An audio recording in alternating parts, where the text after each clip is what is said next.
remember feeling like I have to. This is my job. I must correct and teach them because if I don't, no one else will, and they'll be ruined forever. Right? I remember feeling that. So, Which is true. which is Don't truth. don't It's expect anyone else to raise your kids. right. The underlying principle there is true. The method and way of doing it needs to be changed. Timing. The timing, the tone, the approach, the words, that's what we're talking about changing. We're not talking about not correcting your children, not teaching your children. Now, we are talking about, I do believe, not punishing your children. Punishment is very different than natural consequences. Punishment is very different from discipline. Punishing doesn't work. Discipline focuses essentially on teaching them self-discipline and self-responsibility because ultimately that's what we want. We don't want our kids doing something because we told them to do it or because we want them to obey. We want them doing things because they know it's right and they choose to do it on their own, whether or not we're there. That's ultimately what we want. And that works best with different approaches. So, correcting as far as punishing, that's what I'm talking about removing, not correcting as far as disciplining, teaching them and modeling and showing them why something is right and why they should do it. So, the way I stop myself from correcting in the moment is one, like we already talked about, the perspective shift, if necessary, in the really intense moment is really getting it into my head that the behavior is not the problem. If I think that in this moment they're being ungrateful or slothful or whatever, it's actually not the problem. The behavior is a symptom. Like you should tattoo that on your forehead or maybe on your hand because you can't see it on your forehead. The behavior is not the problem. The behavior is a symptom of a problem. So you have to focus on figuring out what the real problem was. Just like with my daughter, when I talked about her being bored. If I focused on trying to solve her boredom, I didn't actually solve the problem. Because guess what? It wasn't that she was actually bored. She was concerned about playing a game she couldn't win. Like, how many of us can relate with that? If I feel like I'm playing a game I can't win, I don't want to play it. So I have to find a way to resolve that. And two, the real thing was she was just hangry. So now I solve those problems and I don't have to worry about the boredom because she took care of it herself. Do you see how that plays out here? So I'm not going to go in and correct boredom and give her a lesson about boredom and this and that, even though she's saying I'm bored. I've learned enough to know that that's just the symptom. That's why I don't correct the problem because I'm waiting. That's the tip of the iceberg. I'm waiting for the rest of it underneath the surface. Then that's what I focus on correcting or teaching or disciplining. It's layers upon layers.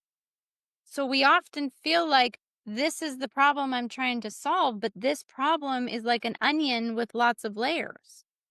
And we can actually only solve it by peeling layer by layer and addressing each layer at a time. The reality is it was solvable, but it actually takes a lot of investment of time, discussion, research, study, praying, meditating. It requires an investment, like a real investment of time and effort. It's doable, but I guess I want to emphasize that part of it. If we want an amazing family life, like we all do, we have to invest the time into it. We have to invest time into relationships. And very often, one of the biggest challenges of family life is we're so busy doing so many other things, we don't have time to invest in the relationships. Now, that was one of our strengths early on because Greg and I happened to pursue this life that gave us freedom, not financial freedom. We didn't have that. We were broke, but we had a lot of time We like to together as a call it family. broke freedom. We had a lot of time to invest in relationships. So when something came up with us, or with our children, we literally put everything else on hold. Literally. We stopped going to activities. We stopped working on our business. We stopped working if necessary. We would literally put everything else on hold to resolve the issues, to work through them, to peel back the layers.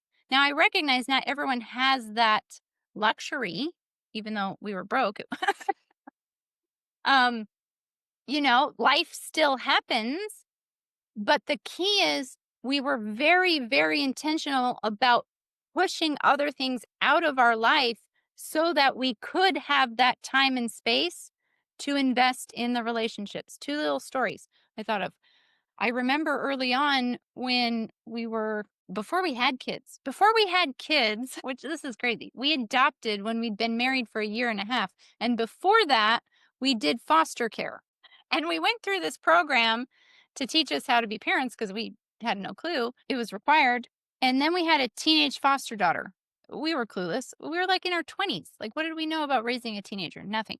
But I remember that I had to read this little book or something about it, and it was talking about this story of this couple who worked with teenagers, and they noticed some little thing that was going on with this group of teens, and they talked about how they went over there and they talked through it with them, and everything they went through and they talked through, and basically it took like 2 hours of talking. And I remember thinking, who has time for that? I don't have time for that. And I dismissed it as unrealistic. Now I recognize that's the truth. If you want these kind of relationships, you have to be willing to sacrifice other things you would rather be doing. Trust me, I would rather be doing them to spend time either with your children in a group or with your children one on one to have these uncomfortable, annoying, frustrating conversations to peel back the layers and help them gain understanding about themselves so they can take those principles to be their own. It is work, it is time, right? But there's really not any other way. Just like with it, we know this with everything. If you want to be good at the piano, you have to spend time practicing the piano. If you want to be good at tennis, you got to spend time practicing. So, our practicing as parents looks like having conversations with our children, doing research, planning a devotional that teaches something they need to know in a way that they actually will pay attention. Like, it requires work. And a lot of practicing responding the way you want to respond. Yes. So if we want to be more responsible, spend a lot of time and effort responding in the way you want to respond. Almost exaggerated, you guys. Get really, really, really good at modeling the love, the kindness, the patience, the gentleness, the soft responses. Show them again and again and again in big ways how you want them to respond. And, recognizing that because we all want the immediate change. We want to be like, oh, I said this thing and then they did it and they changed and now they never act that way again. But just like with all of us, it's a journey, it's a process. And so it's something we have to keep doing. It's like we continually are planting those seeds. And like something we were talking about the other day with them, that we are essentially like life is lived on a time lag. So today we're harvesting what we planted earlier. But what we're planting today is what we're going to be harvesting in the future. And that's sometimes difficult because we're frustrated right now and we want a different outcome right now. So we respond the way that we have, not realizing that all we're doing is planting more of that for the future. We have to change what we're planting today. So in the future, we will harvest different fruits, right?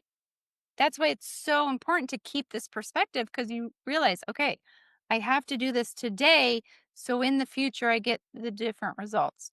Now, the other thing I did want to add though, and again, you are doing it, you've talked about it, the simple things like helping people not be hangry. That is one of the layers. It's like start at the beginning. I very often always start with And I know maybe this sounds like a geeky term, like I start with the biology.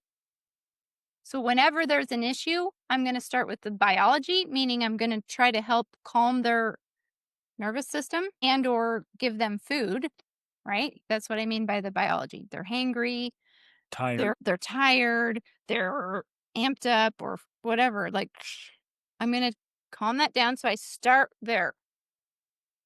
And then I will generally go to what I call is validation, because I have found that that always seems to diffuse their upset. If I validate how they're feeling, it helps them to calm down and stop feeling that way.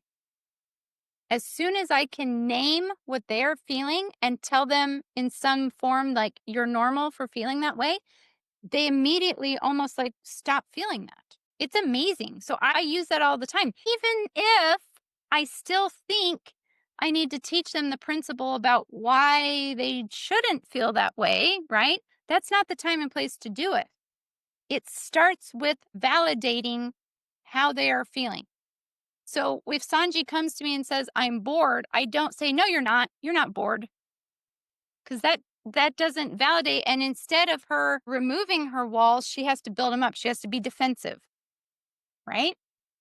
So the validation helps to remove that and kind of calm them down because they feel understood.